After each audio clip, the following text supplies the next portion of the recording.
Baik, Assalamualaikum warahmatullahi wabarakatuh. Sebelumnya, izinkan saya menyapa teman-teman semuanya. Apa kabar semuanya hari ini? Mudah-mudahan kita selalu dalam keadaan sehat walafiat dan selalu semangat dalam menjalankan aktivitas rutinitas kita pada perkuliahan di program studi pendidikan fisika. Pada materi hari ini, yaitu pengelolaan pendidikan, kami dari kelompok 6 akan membawakan materi mengenai pengelolaan pendidik dan tenaga kependidikan. Sebelumnya, izinkan kami memperkenalkan diri terlebih dahulu. Nama saya Cecep Sanusi dengan NIM 119207012 dan teman saya Indi Ramadanti dengan NIM 119207029.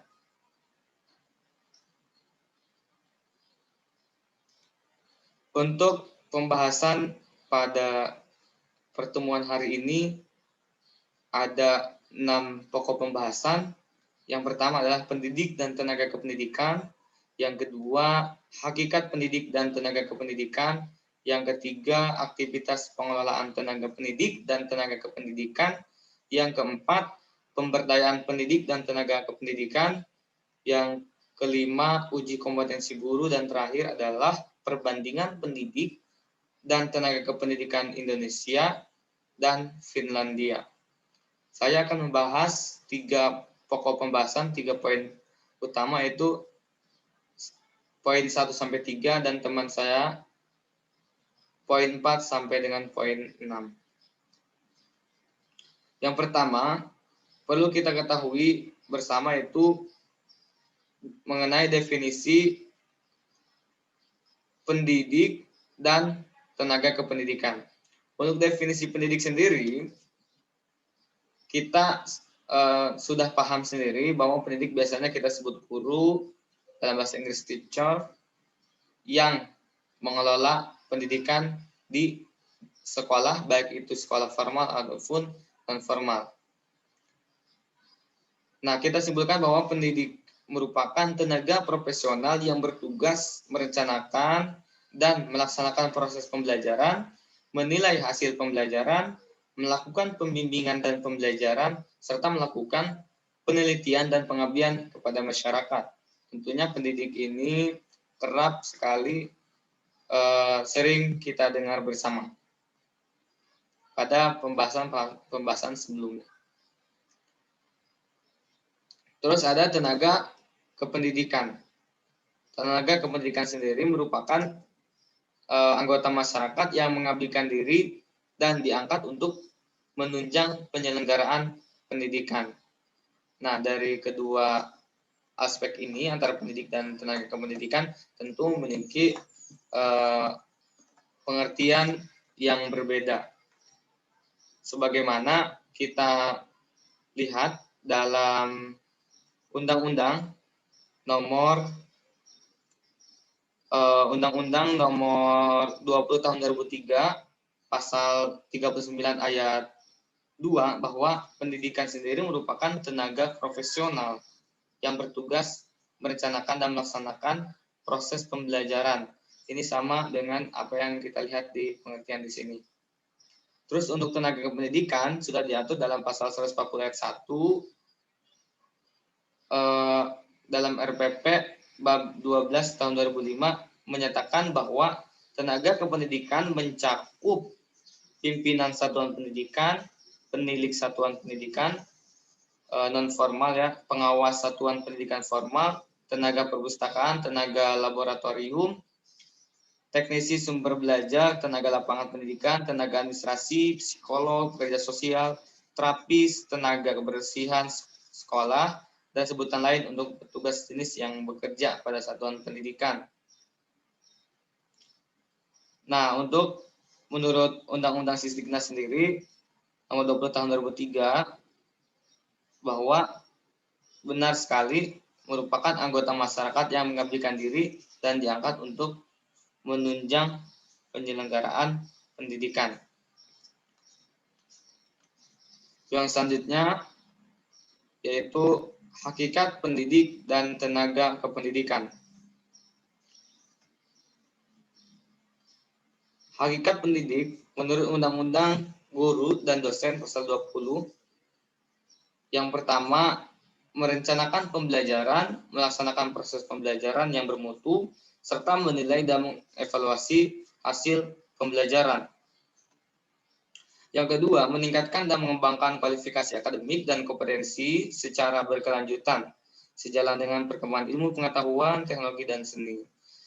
Yang ketiga, bertindak objektif dan tidak diskriminatif atas dasar pertimbangan jenis kelamin, agama, suku, ras, dan kondisi fisik tertentu, atau latar belakang keluarga dan status sosial ekonomi peserta didik dalam pembelajaran.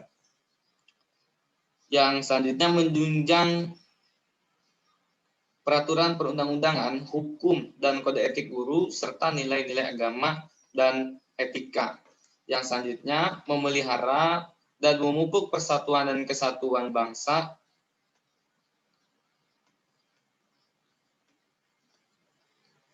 Ya, yang selanjutnya adalah hakikat tenaga pendidik. Menurut Undang-Undang Nomor 20 Tahun 2003 tentang Sisdiknas, bahwa yang pertama, tenaga kependidikan itu terdiri atas tenaga pendidik, pengelola satuan pendidikan, pendidik, pengawas peneliti, dan pengembang di bidang pendidikan, pustakawan, laboran, teknisi sumber belajar, dan penguji. Yang kedua, tenaga pendidik terdiri atas pembimbing, pengajar, dan pelatih. Yang ketiga, pengelola satuan pendidikan terdiri atas kepala sekolah, direktur, ketua, rektor, dan pimpinan satuan pendidikan luar sekolah. Yang selanjutnya termasuk dalam jenis tenaga kependidikan yaitu pengelola sistem pendidikan seperti kantor dinas pendidikan di tingkat provinsi atau kabupaten. Untuk hakikat tenaga pendidik dan kependidikan sudah kita pahami bersama, bahwa kita dapat menyimpulkan di sini berbeda sekali ya untuk jenisnya, dan memang sudah diatur dalam Undang-Undang Nomor 20 Tahun 2003. Yang selanjutnya, tugas dan fungsi pendidik dan tenaga pendidikan. Tenaga kependidikan bertugas melaksanakan administrasi, pengelolaan, pengembangan, pengawasan, dan pelayanan teknisi untuk menunjang proses pendidikan pada satuan pendidikan.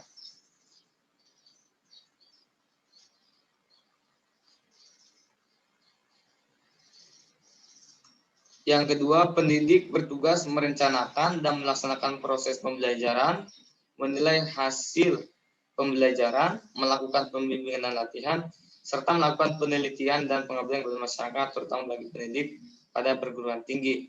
Ini berdasarkan Undang-Undang Nomor 20 Tahun 2003 Pasal 39. Yang selanjutnya, tujuan pengelolaan tenaga pendidik dan kependidikan.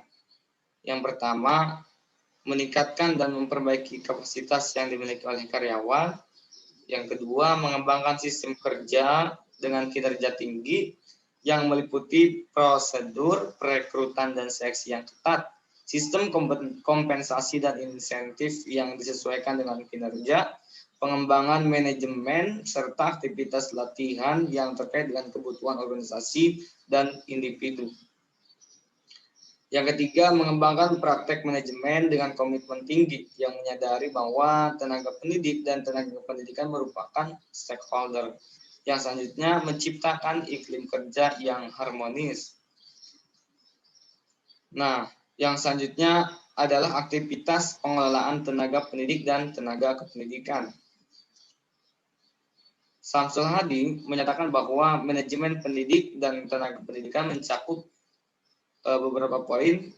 Yang pertama, perencanaan pendidik dan tenaga kependidikan sekolah. Yang kedua, pengadaan pendidik dan tenaga kependidikan sekolah. Yang ketiga, pembinaan dan pengembangan pendidik dan tenaga pendidikan sekolah. Yang selanjutnya, promosi dan mutasi pendidik dan tenaga kependidikan sekolah. Yang selanjutnya, pemberhentian pendidik dan tenaga kependidikan sekolah. Yang selanjutnya, kompensasi pendidik dan tenaga kependidikan sekolah, dan terakhir penilaian pegawai pendidik dan tenaga pendidikan sekolah.